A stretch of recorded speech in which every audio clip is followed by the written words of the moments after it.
Este pasaje en Éxodo 6 tiene lugar después de que Moisés y Aarón se presentaron ante el faraón y demandaron que dejara al pueblo de Israel suelto de la esclavitud.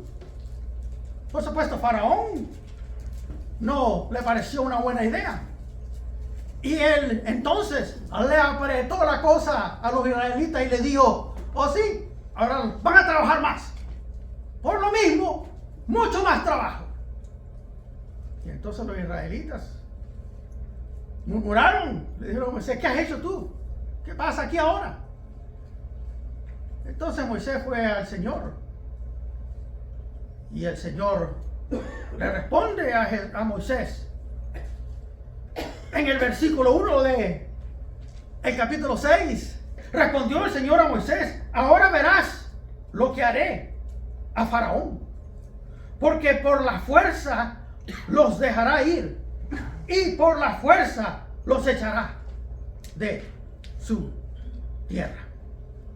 En el versículo 2 continuó hablando Dios a Moisés y le dijo: yo soy el Señor. Desen cuenta,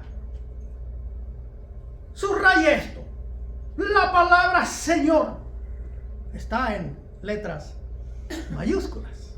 En el idioma original, que es el hebreo, son 4 letras: Y, H, V, H.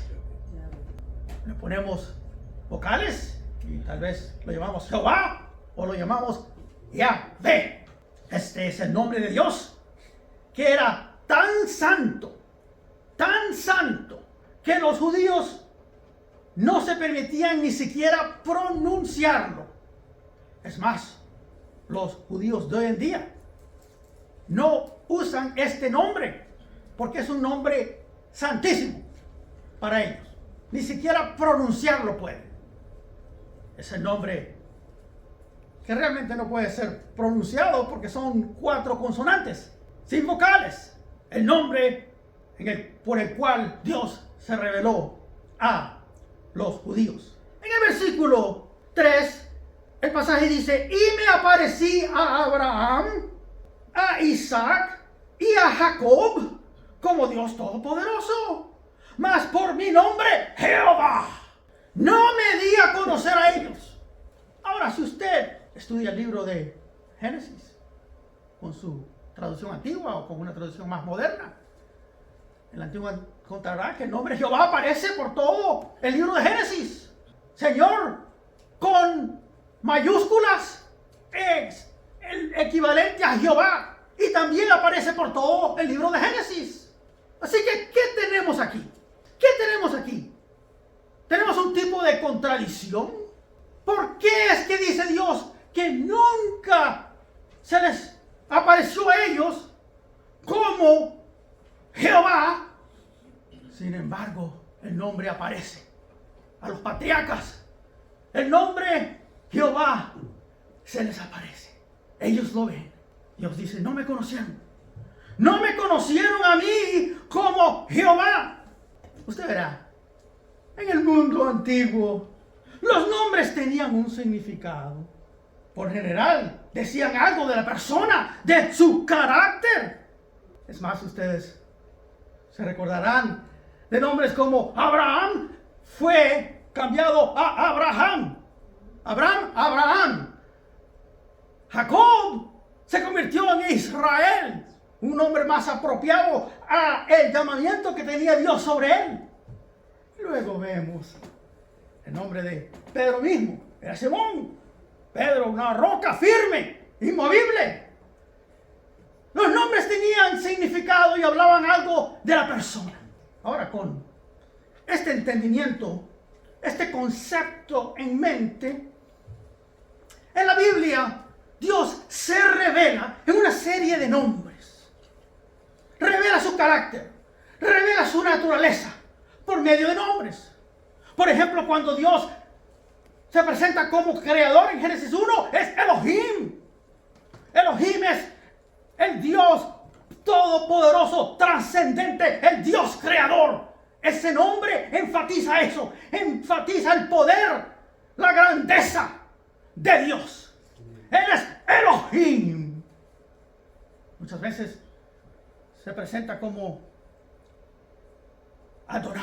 Él es Señor, Él es amo. Él es el amo. Él es el jefe. Dios todopoderoso.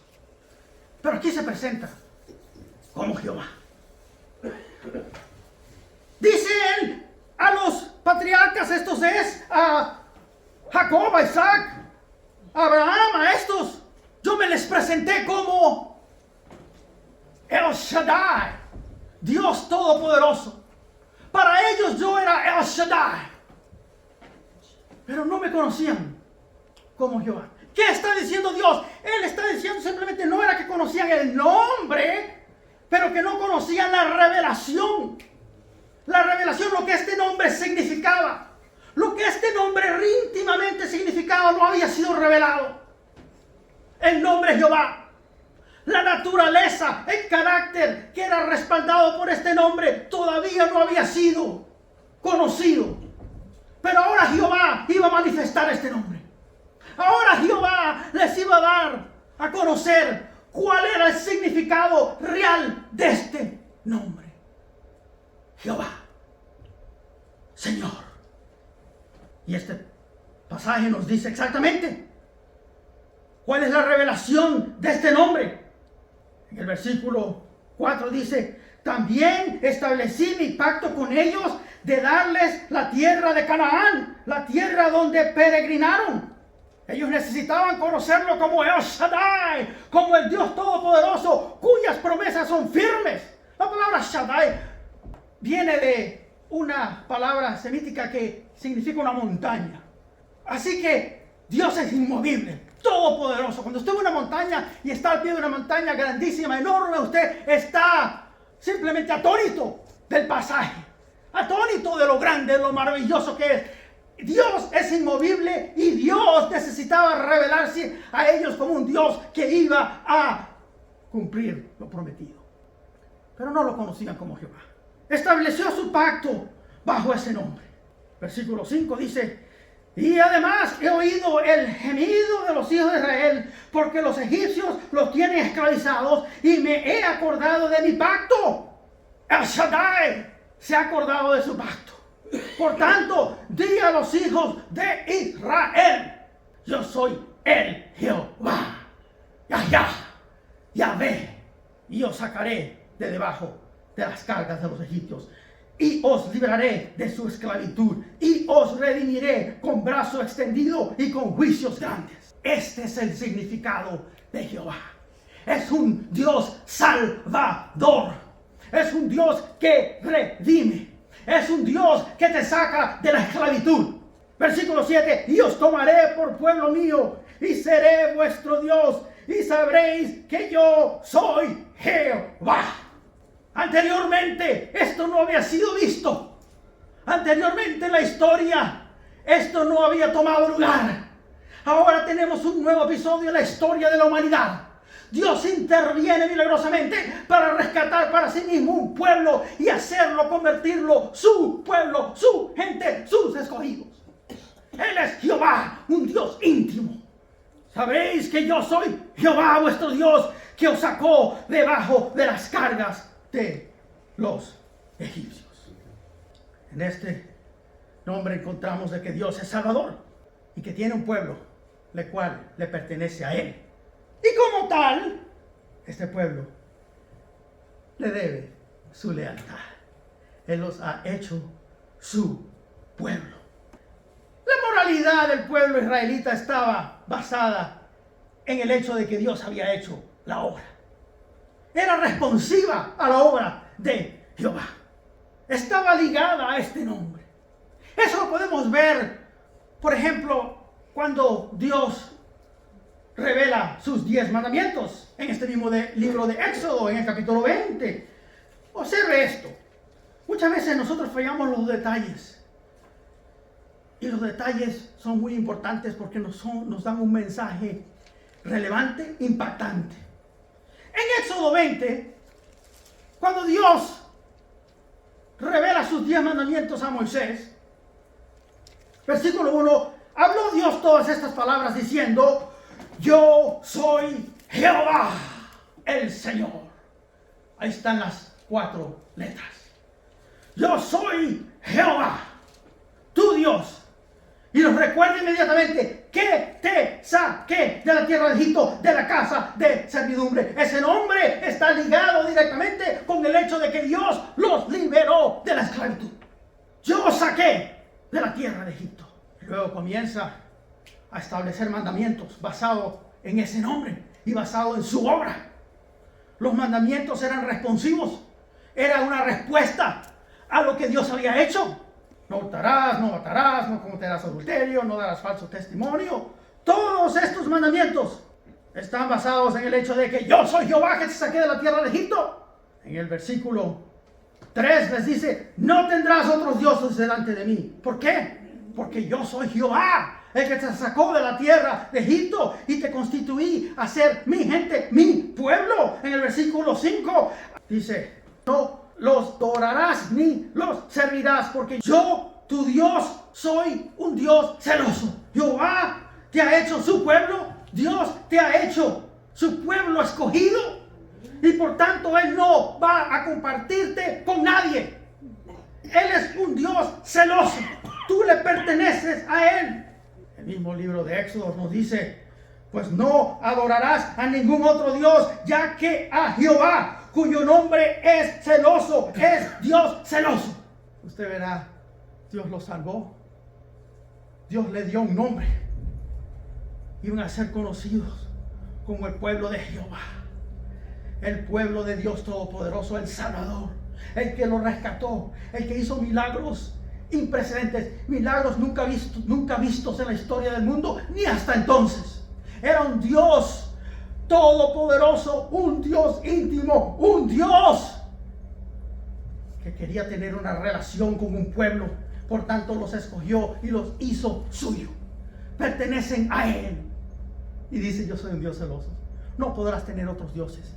Vivirás para mí. Mis conceptos, mis estatutos, todos están basados en el hecho de que yo te saqué de Egipto. Y esto es algo que vemos a través de todo el Antiguo Testamento. Cada vez que Dios emite decretos, estatutos, mandamientos, usaba este tipo de terminología para recordarle a los israelitas de que la fundación de su santificación era la salvación, de que Él los había redimido, de que Él los había comprado, de que Él los había salvado, los había rescatado de Egipto y los había hecho su nación, su pueblo. Les mostraré algunos ejemplos de esto. Vamos a comenzar con el libro de Levíticos. El libro de Levíticos en el capítulo 18. Levíticos 18, versículo 1 dice: y el Señor, una vez más, Jehová, habló a Moisés diciendo: habla a los hijos de Israel y diles: yo soy Jehová, vuestro Dios. No haréis como hacen en la tierra de Egipto, en la cual morasteis, ni haréis como hacen en la tierra de Canaán, a donde yo os llevo. No andaréis en sus estatutos. Una vez más, todo basado en el hecho de que yo soy Jehová. Yo te saqué de la tierra de Egipto. Si usted lee el capítulo 18 de Levíticos, encontrará uno de los dictados más pesados en toda la ley de Jehová. Es dado aquí. Todo está basado en ¿qué? Yo soy Jehová que saqué de la tierra de Egipto. Levíticos 19. Entonces habló Jehová a Moisés diciendo: habla a toda la congregación de los hijos de Israel y diles: seréis santos porque yo, Jehová, vuestro Dios, soy santo. Jehová es santo. Todo está basado en ese nombre. Todo está basado en la revelación de ese nombre. En el versículo 36 al final del versículo, yo soy Jehová vuestro Dios que os saqué de la tierra de Egipto. Va concluyendo este dictamen de leyes con esta proclamación. Yo soy el Señor vuestro Dios que os saqué de la tierra de Egipto. Así pues, observaréis todos mis estatutos y todas mis ordenanzas y los cumpliréis. Yo soy Jehová. Una vez más, porque yo soy Jehová, el que te saqué de la tierra de Egipto. No solo encontramos esto en temas de santificación, de separación de Dios llamando a su pueblo a que cumplan sus mandamientos, sino que también nos encontramos en épocas en las cuales trajo juicio sobre el pueblo de Israel. Dios usó esta frase, Dios usó esta terminología para avisar al pueblo de Israel que habría juicio eminente por su desobediencia. Vemos por ejemplo el profeta Oseas. Oseas profetizó en el 7º siglo antes de Cristo. Él estaba advirtiendo al reino del norte, Israel, concerniente al juicio eminente. Y eventualmente los asirios invadieron Israel en el año 721 y esclavizaron y exiliaron al pueblo de Israel, esto es, los del norte, bajo el juicio de Jehová. En el capítulo 13 del libro de Oseas, Oseas 13, versículo 4, la escritura dice: mas yo he sido Jehová tu Dios desde la tierra de Egipto, no conocerás a otro Dios fuera de mí, pues no hay más Salvador que yo. Subraya eso, no hay otro Salvador fuera de Jehová. Yo soy el Salvador, yo te saqué de la tierra de Egipto, tú me perteneces a mí. Y los está avisando de que habrá juicio. Versículo 9, tu destrucción vendrá, oh Israel, porque estás contra mí, contra tu ayuda. Así de que si no lo iban a conocer como Jehová y reconocerlo y vivir para él, habría juicio, porque él es un Dios celoso. También dice el libro de Ezequiel. Ezequiel habló aproximadamente en el 6º siglo antes de Jesucristo. Estaba viviendo prácticamente durante la invasión y el cautiverio babilónico. La primera invasión tomó lugar 604-605 antes de Cristo, la invasión de Nabucodonosor, y luego en el año 597 vinieron una vez más los babilónicos y saquearon a Jerusalén y se llevaron a muchos. Pero concluyó este juicio en el año 587, donde todos fueron exiliados, el pueblo completo. 587 años antes de Cristo. Ezequiel estaba escribiendo durante este tiempo. Y él dijo: ahora viene el fin sobre ti, y enviaré mi ira contra ti, te juzgaré según tus caminos, y traeré sobre ti todas tus abominaciones. Entonces sabréis que yo soy el Señor. Iban a conocerlo como el Señor, porque se habían desviado y habían servido a otros dioses. Habían adoptado las abominaciones de las naciones a su alrededor, las cuales él había prohibido en sus 10 mandamientos. Se fueron a perseguir a otros dioses. Y Dios les dijo: no, tú me perteneces a mí, y si no me vas a servir, me conocerás que yo soy Jehová. Jehová, el que salva, te hace su posesión. Él es un Dios celoso. Isaías también habló de un juicio venidero. Realmente Isaías es prácticamente contemporáneo de Amós y de Oseas. Él vivió en el 7º siglo antes de Cristo, pero él profetizó en el reino del sur, Judá, y profetizó sobre el juicio sobre Judá. Y veamos a Isaías en el capítulo 43, muy peculiar este pasaje de las Escrituras. Pongámosles mucha atención porque es un pasaje que nos habla volúmenes. Versículo 10 dice: vosotros sois mis testigos. Dice: vosotros sois mis testigos, declara Jehová. y mi siervo, a quien he conocido, para que me conozcáis y creáis en mí, y entendáis que yo soy. 10 dice, antes de mí no fue formado otro Dios, ni después de mí lo habrá. Solo un Dios. Pero luego observa esto, yo soy Jehová, y fuera de mí no hay Salvador. Dios es un Dios celoso. Dios es el único Dios, el único amo, el supremo del universo. Solo Él salva. Dios todopoderoso, Jehová, el Dios íntimo, el Dios que rescata. ¿Cómo se lo fallaron estos los testigos de Jehová? ¿Quién es este Dios? ¿Quién es este Jehová?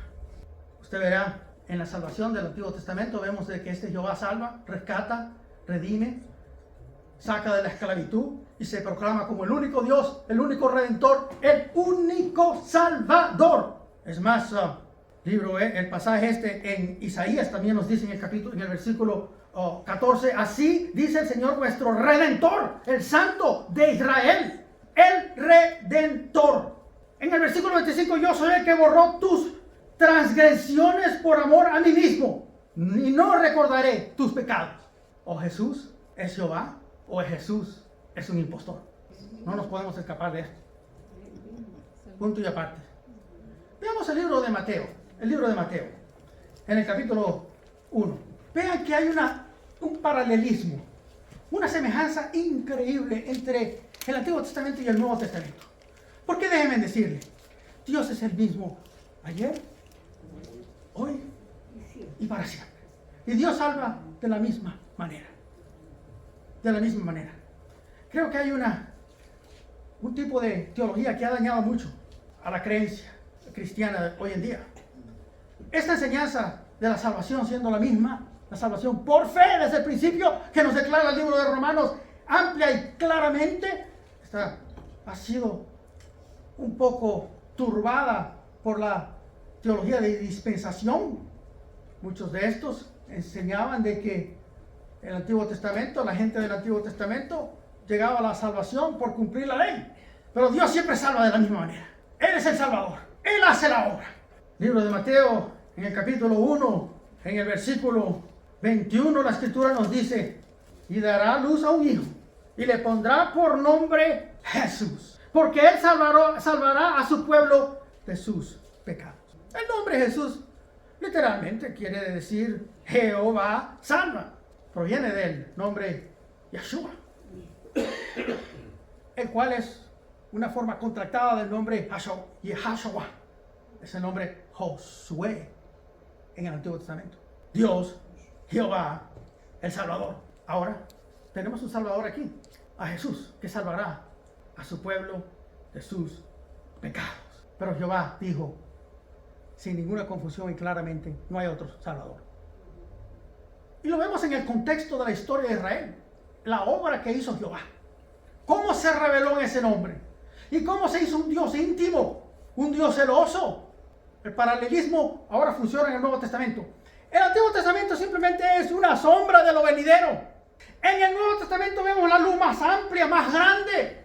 Porque Jesucristo es el resplendor de su gloria. Es una exacta representación de su naturaleza.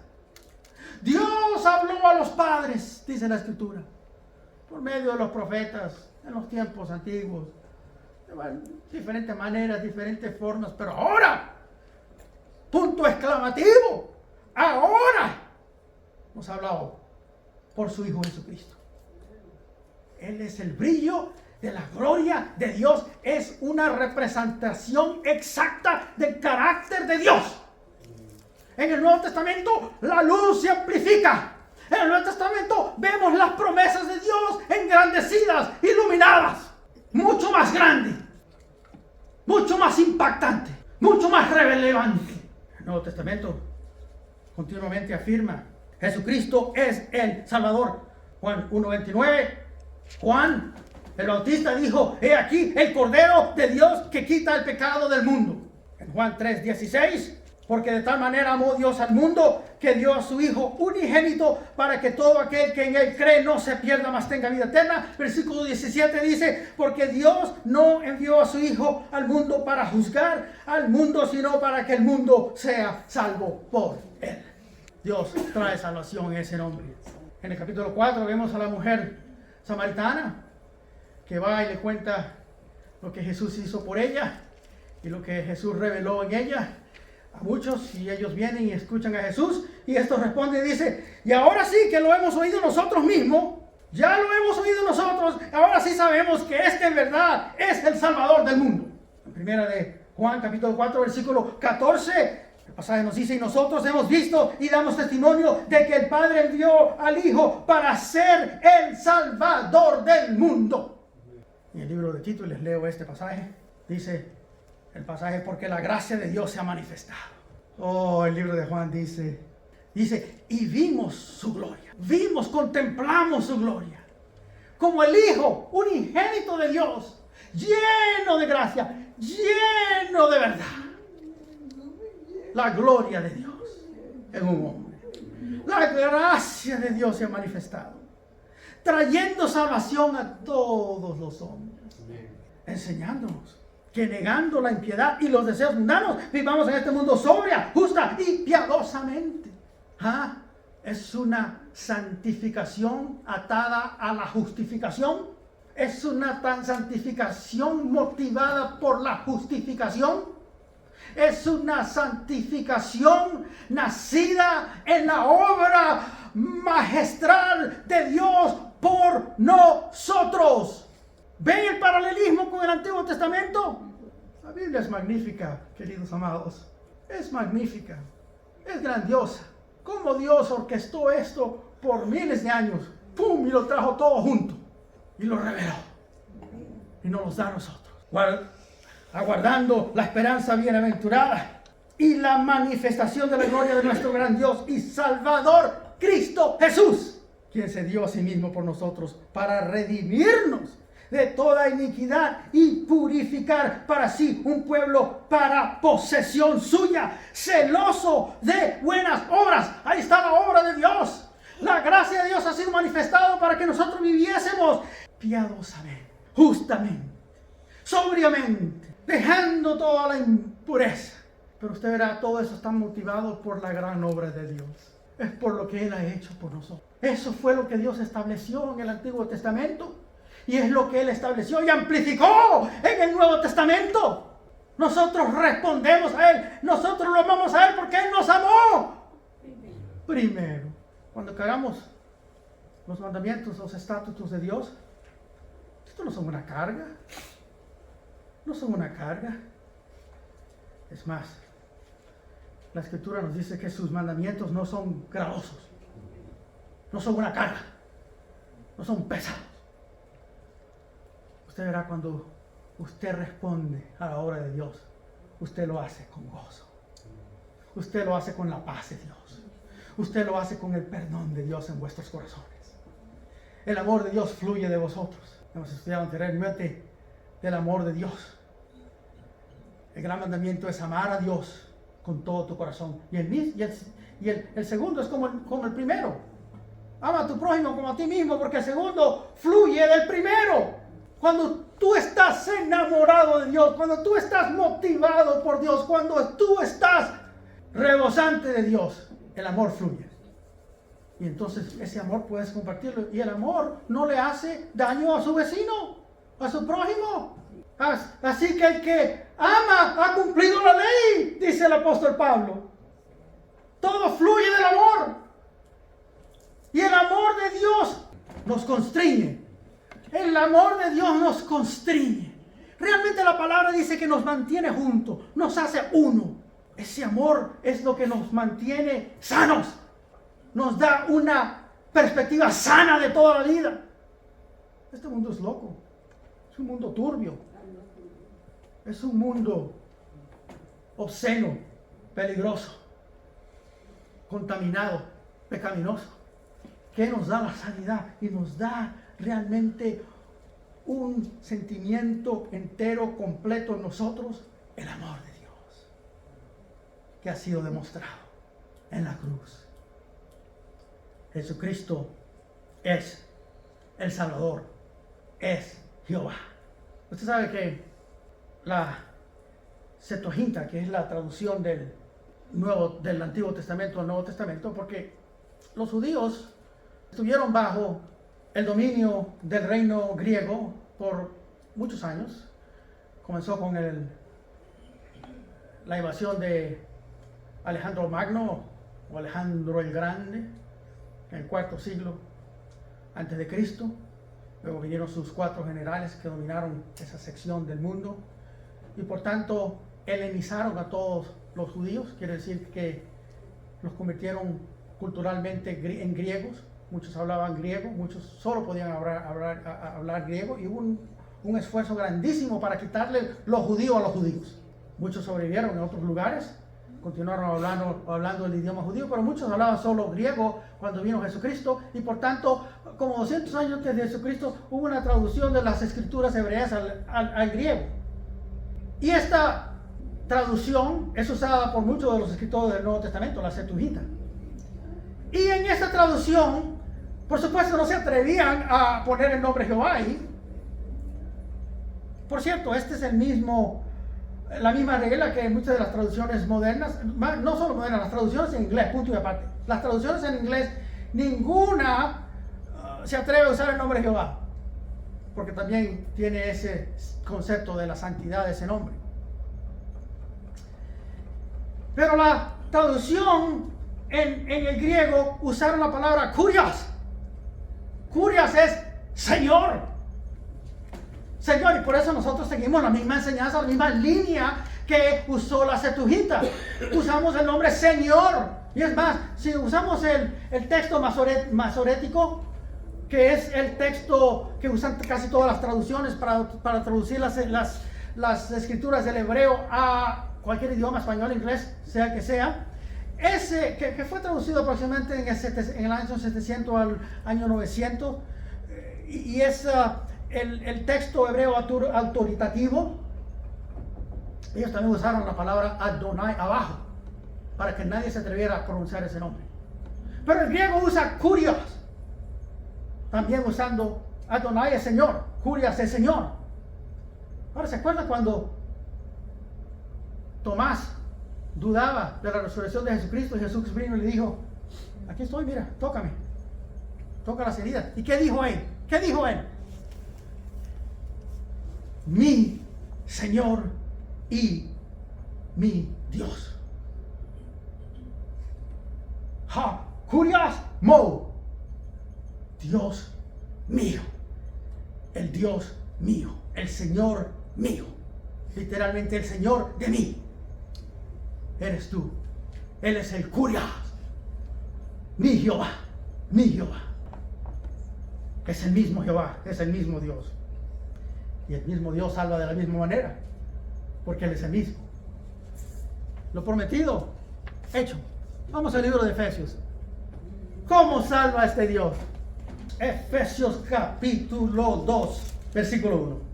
Y Él os dio vida a vosotros, que estabais muertos en vuestros delitos y pecados, en los cuales anduvisteis en otro tiempo según la corriente de este mundo, conforme al príncipe de la potestad del aire, el espíritu que opera en los hijos de desobediencia, entre los cuales también todos nosotros en otro tiempo vivíamos en las pasiones de nuestra carne, satisfaciendo los deseos de la carne y de la mente, y éramos por naturaleza hijos de la ira, lo mismo que los demás. Estabas en una situación de la cual no podías salirte tú por ti mismo, en una atadura de la cual el ser humano no se puede salir.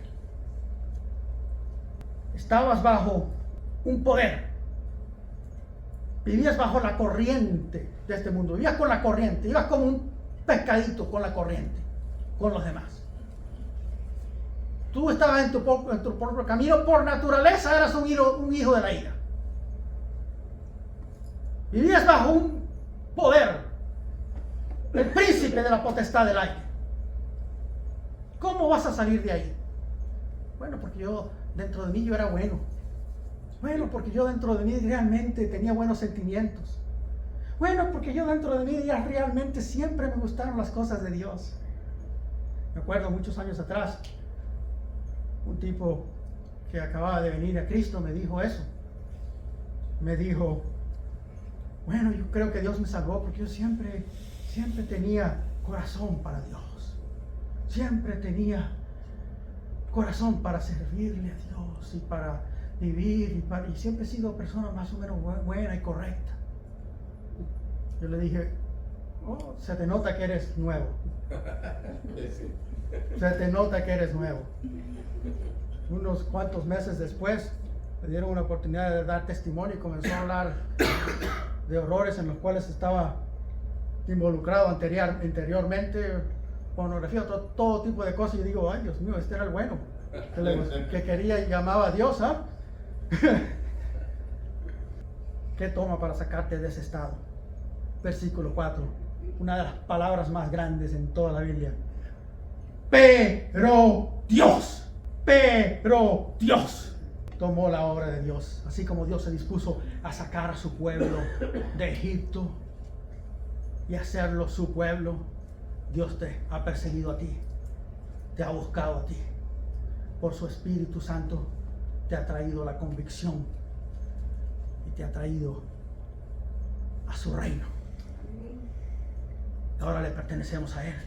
Mira el versículo 3 del capítulo 1. Bendito sea el Dios y Padre de nuestro Señor Jesucristo, que nos ha bendecido con toda bendición espiritual en los lugares celestiales en Cristo Jesús, según nos escogió en Él antes de la fundación del mundo. No hay diferencia entre el Antiguo y el Nuevo Testamento, es el mismo Dios. En amor, dice el versículo 4, nos predestinó para adopción como hijos para sí mismo mediante Jesucristo. El versículo 7 dice, tenemos redención mediante su sangre, el perdón de los pecados. Pero Dios nos dio a Jesucristo para que seamos salvos. Pero Dios, que es rico en misericordia, por causa del gran amor con que nos amó, aun cuando estábamos muertos en nuestros delitos, nos dio vida juntamente con Cristo. Por gracia habéis sido salvados. Y con Él nos resucitó, y con Él nos sentó en los lugares celestiales en Cristo Jesús, a fin de poder mostrar en los siglos venideros las sobreabundantes riquezas de su gracia, por su bondad para con nosotros en Cristo Jesús. Porque por gracia habéis sido salvados por medio de la fe. Y esto no de vosotros, sino que es don de Dios. No por obras para que nadie se gloríe. La obra de Dios, la obra de Dios. Porque somos hechura suya, creados en Cristo Jesús para hacer buenas obras, las cuales Dios preparó de antemano para que anduvemos en ellas. Es la obra de Dios. Pero ahora Dios nos manda a que lo sirvamos a Él. Y lo sirvamos con gratitud. Lo sirvamos con gozo.